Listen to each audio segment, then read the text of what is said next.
الحمد للہ وکفا وسلام علی عبادہ الذین اصطفی اما بعد۔ سورہ کہف کے اندر 5 قصے بیان ہوئے ہیں، جن میں شروع میں ترتیب کے اعتبار سے پہلا قصہ اصحاب کہف والرقیم کا ہے اور دوسرا قصہ صاحب جنتین کا ہے۔ تیسرا قصہ حضرت آدم علیہ السلام اور ابلیس کا ہے، اور چوتھا قصہ حضرت موسیٰ علیہ السلام اور خضر علیہ السلام کا ہے۔ آج ہم اس قصے کی تفصیلات پڑھیں گے۔ ایک مرتبہ سیدنا موسیٰ علیہ السلام نے بیان فرمایا تو بنی اسرائیل کے کسی آدمی نے ان سے ایک سوال پوچھا کہ کیا اس وقت آپ سے بڑا کوئی اور عالم بھی ہے؟ تو حضرت موسیٰ علیہ السلام نے جواب دیا کہ نہیں، بڑا عالم تو میں ہی ہوں۔ یعنی اس نے یوں پوچھا ہوگا نا، کیا آپ ہی سب سے بڑے عالم ہیں؟ کیونکہ آپ وقت کے نبی تھے، اولو العزم رسول تھے، آپ پر وحی اترتی تھی، کتاب ملی تھی، تو آپ نے کہہ دیا کہ ہاں میں ہی بڑا عالم ہوں۔ مگر اللہ تعالیٰ چاہتے تھے کہ اپنے پیغمبر علیہ السلام کو اور بھی علم والوں سے روشناس کروائیں۔ چنانچہ اللہ تعالیٰ نے حضرت موسیٰ علیہ السلام کو بتلایا کہ آپ دریا کے طرف جائیں، وہاں پر آپ کو ایک آدمی ملے گا جس کو ہم نے اپنی رحمت سے علم عطا کیا ہوگا۔ جو علم اللہ ڈائریکٹ کسی بندے کے دل میں ڈال دیتے ہیں نا، اس کو علم لدنی کہتے ہیں۔ اس کو علم دیا ہوگا تو آپ اس سے ملیں۔ تو حضرت موسیٰ علیہ السلام چونکہ وقت کے نبی تھے، علم کی اہمیت قدر جانتے تھے، دل میں چاہت تھی، تو ایک شوق پیدا ہوا کہ میں کسی ایسے آدمی سے ملوں جس کو اللہ نے اور علم عطا فرمایا ہے۔ اب دیکھیں، علم جو ہے نا، اس کی مختلف شاخیں ہوتی ہیں۔ ایک ہی کالج ہے، ایک میتھمیٹکس کا پروفیسر ہے، ایک فزکس کا ہے، ایک کیمسٹری کا ہے، ایک جو ہے وہ بیالوجی کا ہے، تو سب پروفیسر ہیں، مگر ہر ایک کا مضمون اپنا اپنا ہے۔ اسی طرح اللہ تعالیٰ نے اپنے مختلف بندوں کو مختلف علوم عطا فرمائے۔ جیسے کہ سیدنا آدم علیہ السلام کو اللہ نے علم الاسماء عطا فرمایا، حضرت ادریس علیہ السلام کو اللہ نے علم الکتابت عطا فرمایا، لکھنے کا علم۔ یعنی آدم علیہ السلام کے زمانے میں لوگ لکھنا نہیں جانتے تھے، پھر ادریس علیہ السلام کو اللہ نے یہ علم دیا تو لوگ لکھنا جانتے تھے۔ ان کی لکھائی آج کی لکھائی کی طرح نہیں تھی، مگر جو چند لائنیں لگائی جاتی تھیں وہ لکھائی تھی جو شروع کی بندے نے۔ پھر اللہ رب العزت نے حضرت نوح علیہ السلام کو کشتی بنانے کا علم عطا فرمایا، صناعت الفلک۔ سیدنا ابراہیم علیہ السلام کو اللہ نے علم مناظرہ عطا فرمایا، علم الحجہ کہتے ہیں اس کو۔ چنانچہ انہوں نے نمرود کے ساتھ بحث کی۔ نمرود نے کہا کہ بھائی میں رب ہوں، انہوں نے کہا نہیں، میرا رب تو وہ ہے کہ جو زندہ کرتا ہے اور موت دیتا ہے۔ تو نمرود کو دھوکہ لگا، اس نے ایک قیدی کو بلا کے جو بے گناہ تھا اس کو قتل کروا دیا، اور جو واقعی قتل کے لائق تھا اس کو آزاد کر دیا۔ کہنے لگا یہ تو میں بھی کرتا ہوں، زندہ بھی کر سکتا ہوں، مار بھی سکتا ہوں۔ تو ابراہیم علیہ السلام سمجھ گئے کہ سیدھی انگلی سے گھی نہیں نکلے گا، ٹیڑھی انگلی سے نکالنا پڑے گا۔ تو ابراہیم علیہ السلام نے آگے سے جواب دیا کہ میرا رب تو وہ ہے، یاتی بالشمس من المشرق فاتی بہا من المغرب فبہت الذی کفر، کہ میرا رب تو وہ ہے جو مشرق سے سورج کو طلوع کرتا ہے۔ اگر تم رب ہونے کا دعویٰ کرتے ہو تو مغرب سے طلوع کر کے دکھاؤ۔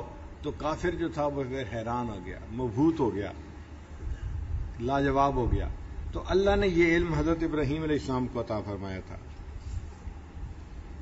پھر علم منطق الطیر، پرندوں کی بولیوں کا علم، یعنی پرندے بھی آپس میں جب آوازیں دیتے ہیں نا تو وہ باتیں کر رہے ہوتے ہیں، ہم اس کو نہیں سمجھتے، لیکن وہ اپنی ایک دوسرے کے پیغام سمجھ رہے ہوتے ہیں. یہ علم اللہ نے حضرت سلیمان علیہ السلام کو عطا فرمایا تھا. یا ایھا الناس علمنا منطق الطیر.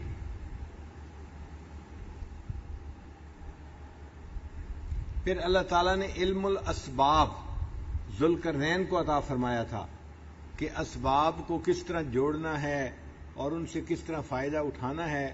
یہ علم اللہ نے ذوالقرنین کو عطا فرمایا تھا. پھر خضر علیہ السلام کو اللہ نے علم الافعال عطا فرمایا تھا کہ کائنات میں جو ہو رہا ہے اس کے اندر کیا حکمت ہے، اس کی کیا وجہ ہے. یہ علم اللہ نے حضرت خضر علیہ السلام کو عطا فرمایا تھا. اس کو تکوینی علم کہتے ہیں. ایک ہوتا ہے تشریعی علم، شریعت کا علم.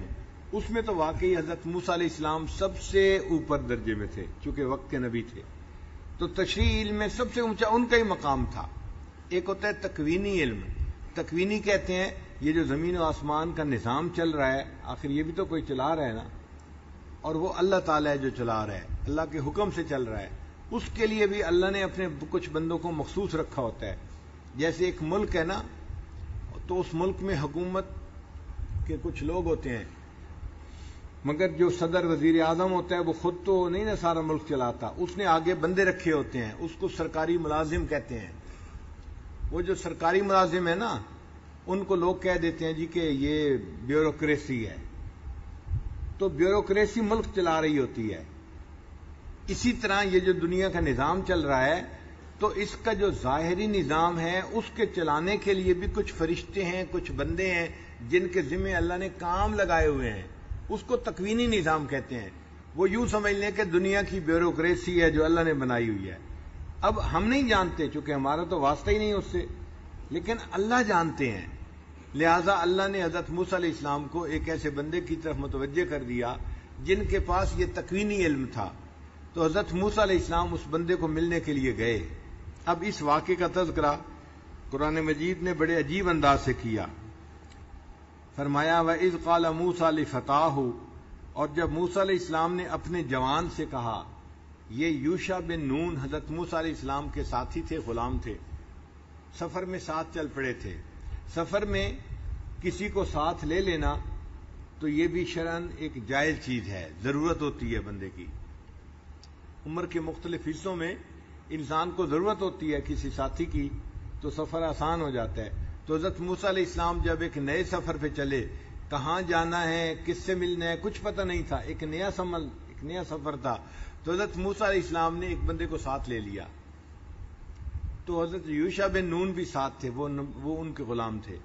چنانچہ سفر کر رہے تھے تو قرآن مجید میں فرمایا کہ جب موسیٰ علیہ السلام نے اپنے نوجوان سے کہا لا ابرہو، میں برابر چلتا رہوں گا، حتیٰ ابلغ مجمع البحرین، حتیٰ کہ میں دو دریاؤں کے سنگم تک پہنچ جاؤں گا.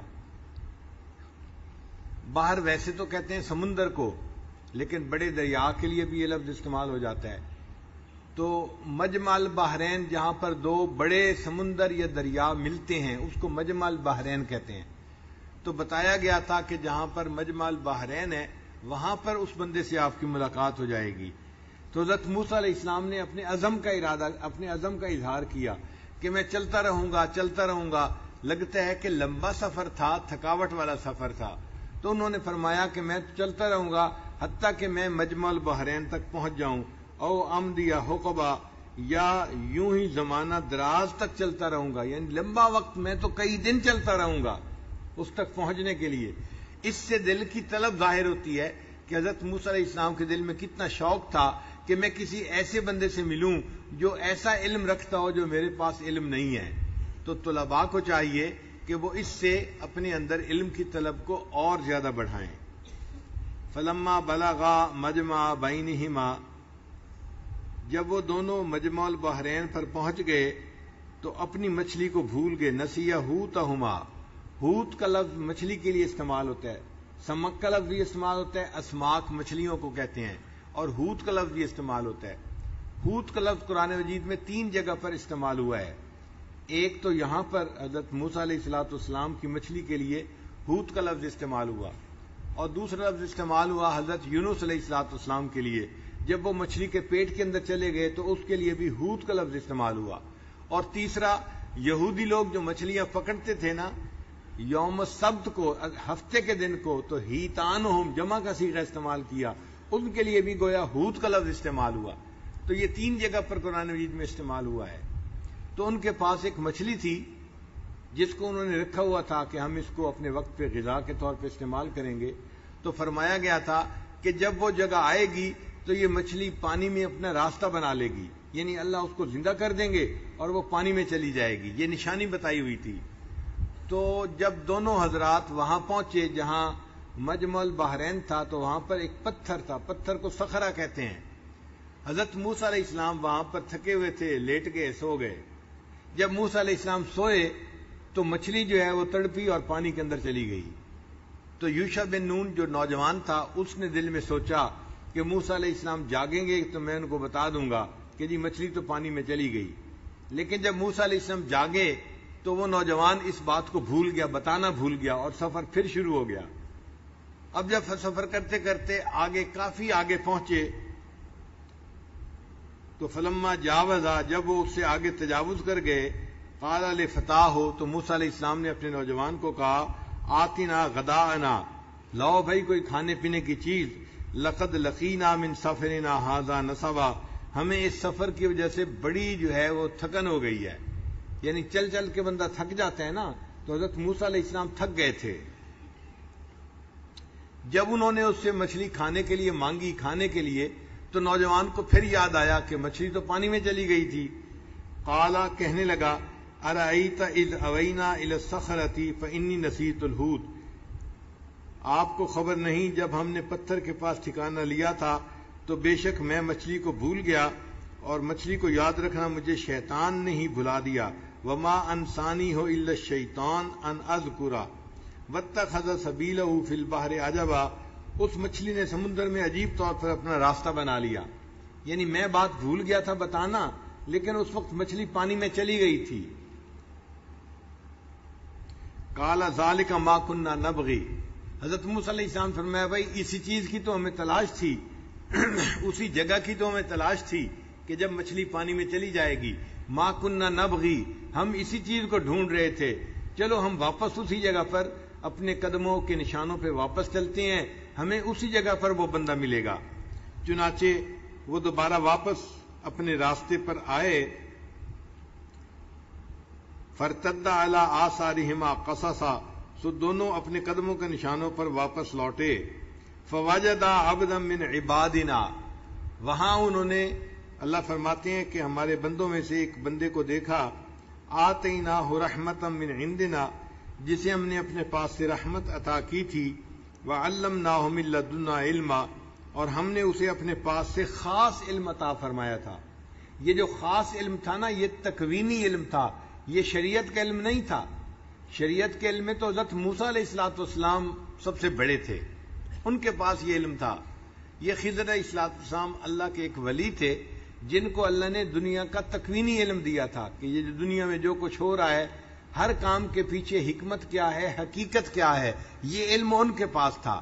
اس کو علم لدنی کہا گیا. جب وہ ملاقات ہو گئی، سلام دعا ہوئی، تو حضرت موسیٰ علیہ السلام نے اپنے آنے کا مدعا بیان کیا. قال له موسیٰ هل اتبعک علی ان تعلمنی مما علمت رشدا، کیا میں اس شرط پر آپ کے ساتھ ہو جاؤں کہ آپ کو جو علم مفید عطا کیا گیا ہے وہ آپ مجھے بھی سکھا دیں.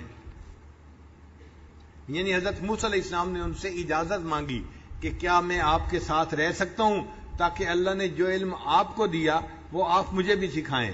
انہوں نے آگے سے کہا قال انک لن تستطیع معی صبرا، کہ بلا شبہ آپ میرے ساتھ رہتے ہوئے صبر نہیں کر سکیں گے. یہ کیوں کہا کہ صبر نہیں کر سکیں گے؟ اس لیے کہ ان کو پتا تھا کہ جو کام ہوتے ہیں اللہ کے حکم سے ان کی کیا حقیقت ہے وہ مجھے تو پتہ ہے، لیکن حضرت موسیٰ علیہ السلام کو علم تشریعی دیا گیا ہے، ان افعال کا علم نہیں دیا گیا. تو جب ان کے سامنے ایسے بات ہوگی جس کا علم نہیں تو یہ خاموش نہیں رہیں گے، یہ فوراً بولیں گے، پوچھیں گے، اور یہ صبر نہیں کر سکیں گے. انہوں نے کہا کہ آپ میرے ساتھ رہیں تو صحیح لیکن آپ صبر نہیں کر سکیں گے. وَكَيْفَ تَصْبِرُ، اور آپ اس چیز پر صبر کر ہی کیسے سکتے ہیں الا معلوم تو ہت بہی خبرا کہ جس چیز کا آپ کو علمی طور پر احاطہ نہیں ہے۔ حضرت موسیٰ علیہ السلام نے آگے سے جواب دیا ستاجدنی انشاءاللہ صابرا، انشاءاللہ آپ مجھے صبر کرنے والا پائیں گے، ولا اعصی لک امرا، اور میں آپ کی بات کی نافرمانی نہیں کروں گا۔ قال فإن اتبعتنی، ان بندے نے کہا کہ اگر آپ میرے ساتھ رہنا چاہتے ہیں فلا تسألنی عن شیء، آپ نے مجھ سے کوئی بات نہیں پوچھنی، کوئی سوال نہیں پوچھنا، حتی احدث لک منہ ذکرا، حتیٰ کہ میں کوئی بات خود آپ کو اگر چاہوں تو میں بتا دوں، یعنی جب تک میں نہ بتاؤں آپ نے مجھ سے نہیں پوچھنا۔ اب یہ بات طے ہو گئی۔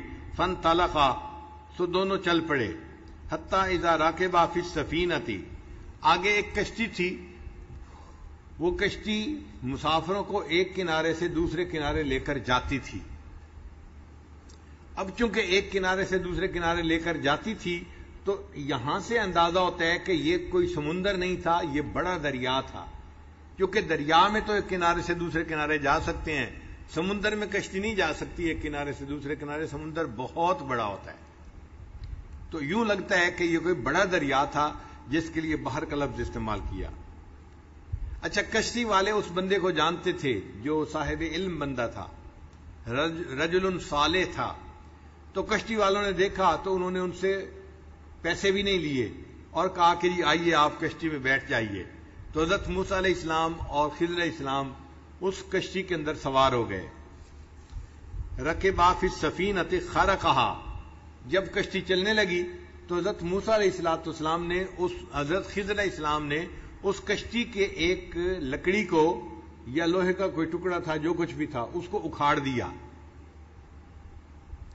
اب کشتی بنانے میں تو بہت ساری لکڑیاں لگی ہوتی ہیں، تو ایک لکڑی کو یا لوہے کے ٹکڑے کو جو انہوں نے اکھاڑا تو حضرت موسیٰ علیہ السلام حیران ہو گئے کہ یہ تو کشتی ٹوٹ گئی تو پانی بھر جائے گا اور سب کے سب ڈوب جائیں گے۔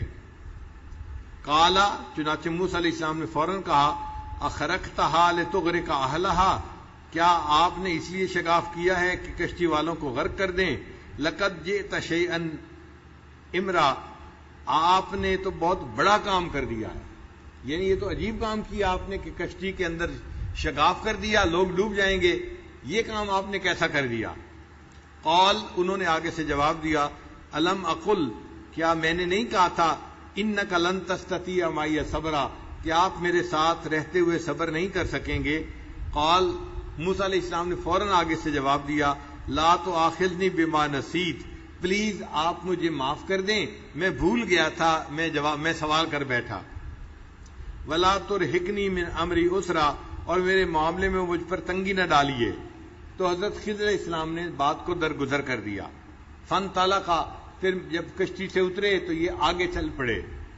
اب چلتے چلتے راستے میں کچھ بچے تھے جو کھیل رہے تھے، ان میں ایک بچہ تھا حتی اذا لقیا غلامن، یہاں تک کہ ایک لڑکے سے ملاقات ہو گئی، فقتلہ، تو خضر علیہ السلام نے اس بچے کو قتل کر دیا۔ قولا، اب یہ اتنی بڑی بات تھی کہ موسیٰ علیہ السلام پھر حیران ہو گئے کہ یہ کیا کیا بھائی، کیونکہ موسیٰ علیہ السلام تو ہر چیز کو تشریحی نظر سے دیکھ رہے تھے نا، شریعت تو اجازت نہیں دیتی ایسے کام کرنے کی، تو اس لیے ان کا چونک پڑنا، حیران ہو جانا، یہ ایک فطری چیز تھی، سمجھ میں آنے والی بات ہے۔ تو موسیٰ علیہ السلام نے فوراً پوچھا بھئی آپ نے اس بچے کو کیوں مار دیا؟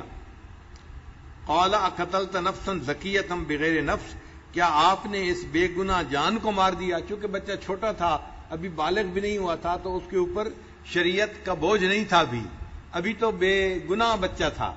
تو انہوں نے کہا بھئی آپ نے ایک ایسے بچے کو کیوں قتل کر دیا؟ لقد جئت شیئا نکرا، آپ نے تو بہت ہی بے جا کام کیا ہے، نامناسب کام کیا ہے، یہ تو اچھا نہیں لگتا کہ آپ کسی بچے کو جان سے مار دیں۔ قال، اس پر حضرت خضر علیہ السلام نے آگے سے جواب دیا الم اقل لک انک لن تستطیع معی صبرا، میں نے تم سے نہیں کہا تھا کہ آپ میرے ساتھ صبر نہیں کر سکتے؟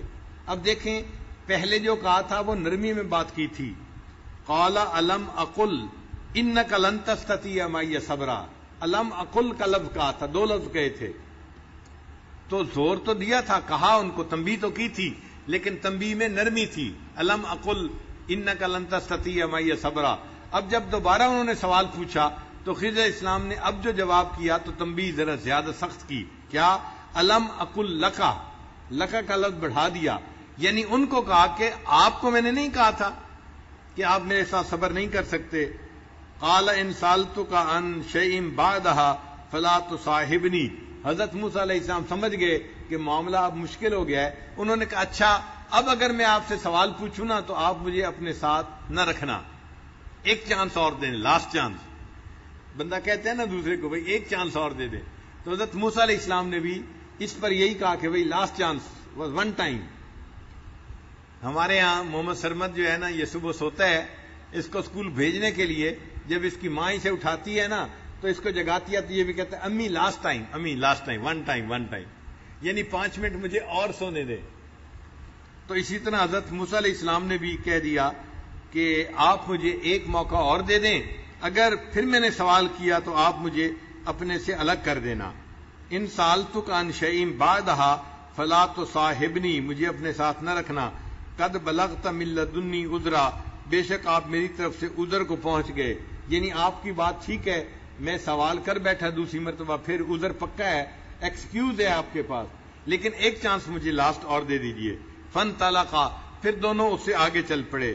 حتی اذا اتیا اہل قریۃ استطعما اہلہا، یہاں تک کہ ایک بستی کے رہنے والوں پر گزرے. جب بستی کے رہنے والوں تک گزرے تو دونوں کو بھوک لگی ہوئی تھی. حضرت موسیٰ علیہ السلام نے اپنے غلام سے مچھلی تو مانگی تھی، لیکن یہ قرآن پاک میں نہیں لکھا کہ انہوں نے کھانا کھایا بھی تھا یا نہیں، مچھلی تو پانی میں چلی گئی تھی. تو صاف ظاہر ہے کہ کھانے کی کوئی چیز نہیں تھی. اب سفر پیدل کیا، لمبا چلے اور کھانے کی چیز نہیں تو بھوک تو بہت لگتی ہے. اب اس وقت دونوں بہت بھوک لگی ہوئی تھی ان کو. اب جب وہ بستی والوں کو پہنچے تو انہوں نے بستی والوں سے بات کی کہ بھائی اگر کوئی کھانے کی چیز ہے تو آپ ہمیں دے دو. مگر بستی والے لوگ تھے، انہوں نے جواب دے دیا کہ جی ہمارے پاس تو کوئی چیز ایسی نہیں جو ہم آپ کو دے سکیں. فَأَبَوْا أَن يُضَيِّفُوهُمَا، انہوں نے ان کی مہمانی کرنے سے انکار کر دیا. اب اس زمانے کے اعتبار سے یہ عجیب بات تھی کہ لوگ مہمان نوازی نہ کریں. تو حضرت موسیٰ علیہ السلام بھی حیران تھے اور خضر علیہ السلام بھی حیران تھے کہ انہوں نے ہماری مہمان نوازی سے انکار کر دیا. مگر وہاں پر ایک دیوار تھی جو بالکل گرنے کے قریب تھی، یعنی ٹیڑھی ہو گئی تھی، اور اگر اس کو سیدھا نہ کیا جاتا تو وہ دیوار گر جاتی. وہ دیوار 2 یتیم بچوں کی تھی، لڑکوں کی تھی. ان کا والد بڑا نیک بندہ تھا اور ان کے والد نے اس دیوار کے نیچے ان کے لیے پیسہ رکھا ہوا تھا، خزانہ رکھا ہوا تھا. اگر دیوار گر جاتی تو وہ خزانہ ظاہر ہو جاتا، اور چونکہ بچے چھوٹے تھے تو باقی لوگ اس کے اوپر قبضہ کر لیتے، بچے محروم ہو جاتے. اب وہ دیوار جو گرنے کے قریب تھی نا تو حضرت خضر علیہ السلام نے اس دیوار کو سیدھا کر دیا. جب سیدھا کر دیا تو حضرت موسیٰ علیہ السلام کو بات پھر عجیب لگی کہ ان کا رویہ ہمارے ساتھ یہ تھا کہ انہوں نے تو مہمان نوازی نہ کی، ہمیں کھانے کو بھی کچھ نہ دیا، اور ہم الٹا ان کی فیور کر رہے ہیں، ان کی دیواروں کو سیدھا کر رہے ہیں. تو حضرت موسیٰ علیہ السلام نے پھر سوال پوچھ لیا. قال لو شئت لاتخذت علیہ اجرا، حضرت موسیٰ علیہ السلام نے کہا اگر آپ چاہتے تو آپ ان سے اس دیوار کی مزدوری بھی مانگ سکتے تھے. یعنی اگر یہ ویسے مہمان نوازی نہیں کرتے تو ہم نے تو ان کی دیوار سیدھی کی ہے نا، تو دیوار سیدھی کرنے پر ہم ان سے اجرت بھی مانگ سکتے تھے، تو ہم اجرت ہی ان سے مانگ لیتے. قال، حضرت خضر علیہ السلام نے کہا ھذا فراق بینی و بینک، یہ میرے اور آپ کے درمیان الگ ہونے کا وقت ہے، جدائی کا وقت ہے. سأنبئک بتأویل ما لم تستطع علیہ صبرا، اب میں آپ کو ان چیزوں کی حقیقت بتاؤں گا کہ جس پر تم صبر نہ کر سکے. یعنی اب میں آپ کو حقیقت بتاتا ہوں کہ میں نے یہ کام کیوں کیے اور آپ نے ان کے بارے میں مجھ سے سوال پوچھے تھے. تو یہاں سے یہ مسئلہ بھی نکلا کہ اگر کوئی ایسی بات استاد کرے جو شاگرد کو سمجھ میں نہ آئے اور الگ بھی ہونے کا وقت آ جائے تو استاد شاگرد کو سمجھا ضرور دے کہ کرنے کی وجہ کیا تھی، اس میں راز کیا تھا، جیسے حضرت خضر علیہ السلام نے بتا دیا. پھر خضر علیہ السلام نے ان کو یہ بتایا کہ بھائی اصل وجہ یہ تھی کہ جب ہم کشتی کے اوپر سوار ہوئے تھے تو کشتی جا رہی تھی آگے دوسرے کنارے. وہاں پر جو وقت کا بادشاہ تھا اس نے بندوں کو کھڑا کیا ہوا تھا اور اس کے بندے کیا کر رہے تھے؟ کشتیوں کو جمع کر رہے تھے, زبردستی ان کو اپنے قبضے میں لے رہے تھے. جو کشتی نظر آتی تھی اس کو قبضے میں لے لیتے تھے. اور یہ غریب مسکین لوگ تھے جن کی کشتی تھی, اور اگر ان سے وہ کشتی لے لیتے تو یہ محروم ہو جاتے آمدنی سے. تو میں نے اس کشتی کے ایک پھٹے کو اکھاڑ کے اس کو کمزور بنا دیا, عیب دار بنا دیا, تاکہ وہ لوگ اس کشتی کو نہ لیں. اما السفینۃ فکانت لمساکین, کشتی جو تھی وہ چند مسکینوں کی تھی. یعملون فی البحر, جو دریا میں کام کرتے تھے. فاردت ان اعیبھا, سو میں نے اس کشتی کو عیب والا بنا دیا. وکان وراءہم ملک, اور ان لوگوں کے آگے ایک بادشاہ تھا. یاخذ کل سفینۃ غصبا, جو ہر کشتی کو زبردستی چھین لیتا تھا. تو میں نے جو کشتی میں ایک تختی کو توڑا تو بلا وجہ نہیں توڑا, اس کی وجہ یہ تھی کہ ان مسکینوں کی کشتی غصب ہونے سے بچ جائے. میں نے ان کی فیور کی تھی, ان کا برا نہیں کیا تھا, تو ایک وجہ بتا دی. پھر آگے فرمایا وَأَمَّا الْغُلَامُ فَكَانَ أَبَوَاهُ مُؤْمِنَيْنِ, اور رہی لڑکے کی بات تو اس کے ماں باپ مومن تھے, ایمان والے تھے. فَخَشِينَا أَن يُرْهِقَهُمَا طُغْيَانًا وَكُفْرًا, ہمیں اندیشہ ہوا کہ یہ نوجوان لڑکا, یہ لڑکا بڑا بنے گا نا تو یہ بڑا غالب آنے والا لڑکا ہوگا, اور یہ کہیں اپنے ماں باپ کو کفر اور سرکشی میں نہ لے جائے. کیونکہ بچے جب جوان ہو جاتے ہیں نا تو وہ ماں باپ سے زبردستی باتیں منواتے ہیں, ضد کرتے ہیں. تو ہمیں یہ ڈر ہوا کہ کہیں یہ اپنے ماں باپ کو کفر میں اور طغیانی کے اندر نہ لے جائے. فَأَرَدْنَا أَن يُبْدِلَهُمَا, تو ہم نے چاہا کہ ان کا رب انہیں اس لڑکے کے بدلے میں اس سے بہتر اولاد عطا فرما دے. خیرا منہ زکاتم و اقرب رحما, جو پاکیزگی میں بھی اس سے بہتر ہوگا اور صلہ رحمی کرنے والا بھی ہوگا. اور جو میں نے دیوار کو ٹھیک کیا تھا وَأَمَّا الْجِدَارُ فَكَانَ لِغُلَامَيْنِ, اور رہی دیوار تو اس کی صورتحال یہ کہ وہ اس شہر میں 2 یتیم لڑکوں کی تھی. فی المدینہ, شہر کے 2 یتیم بچے تھے. وَكَانَ تَحْتَهُ كَنْزٌ لَهُمَا, اور اس کے نیچے ان دونوں کا خزانہ تھا. وَكَانَ أَبُوهُمَا صَالِحًا, اور ان کا باپ نیک آدمی تھا. مفسرین نے لکھا ہے کہ وہ جو 2 یتیم بچے تھے نا جن کا باپ فوت ہو گیا تھا, ان کا جو اپنا باپ تھا وہ بہت زیادہ نیک نہیں تھا, وہ ایک عام نیک بندہ تھا. البتہ ان کے اوپر جو باپ دادا گزرے تھے نا, تو اوپر کی نسل میں ان کی 7ویں پشت میں کوئی ایک بڑا نیک بندہ اللہ کا ولی گزرا تھا, یہ اس کی نسل کے بچے تھے. اور اللہ تعالیٰ نے اپنے ولی کی 7ویں نسل کے بچوں کے مال کی اگر حفاظت فرمائی تو اللہ تعالیٰ اپنے ولی کی اولاد کے ایمان کی کتنی حفاظت فرمائیں گے. تو اللہ تعالیٰ اپنے اولیاء کے آگے جو اولادیں ہوتی ہیں ان کے اس طرح ایمان کی اور ان کے دنیا کے معاملات کی حفاظت فرماتے ہیں. فَأَرَادَ رَبُّكَ, اور تیرے رب نے ارادہ کیا أَن يَبْلُغَ أَشُدَّهُمَا, یہ انہوں نے کیوں کہہ دیا تیرے رب نے ارادہ کیا؟ اس لیے کہ وہ رب کے ارادے سے آگے کام کرتے تھے, اپنی مرضی سے کوئی کام نہیں کرتے تھے. وہ تو ایک سرکاری ملازم تھے نا, تو سرکاری ملازم جیسے سرکار کے حکم پر عمل کرتا ہے تو خضر علیہ السلام بھی اللہ کے الہام پہ عمل کرتے تھے. ان کو جو الہام ہوتا تھا وہ اس کے اوپر عمل کرتے تھے. اس لیے انہوں نے کہہ دیا فَأَرَادَ رَبُّكَ أَن يَبْلُغَ أَشُدَّهُمَا. یہاں پر ایک خاص نقطہ یہ بھی یاد رکھیے کہ پہلے 2 کام کیے تھے جن کے اندر ذرا کمی کوتاہی تھی, کشتی میں عیب ڈال دیا یا بچے کو غلام کو قتل کر دیا, تو وہاں پر رب کا لفظ استعمال انہوں نے نہیں کیا. ہم نے چاہا, میں نے کشتی میں عیب ڈال دیا. تو حضرت خضر علیہ السلام نے عیب اور کمزوری والے کام کی نسبت اپنی طرف کی, اور یہاں پہ چونکہ دیوار کو سیدھا کرنا ایک اچھا کام تھا تو یہاں پر انہوں نے نسبت اللہ کی طرف کی. وَأَرَادَ رَبُّكَ, تیرے رب نے ارادہ کیا. تو دیکھو یہ خاص نقطہ سورہ کہف میں سمجھنے والا ہے کہ کبھی بھی انسان اچھائی کو اپنی ذات کی طرف منسوب نہ کرے, ہمیشہ اللہ کی طرف منسوب کرے. اللہ تعالیٰ اس بات کے حقدار ہیں کہ جو بھی اچھا کام ہے وہ اس کی طرف منسوب کیا جائے.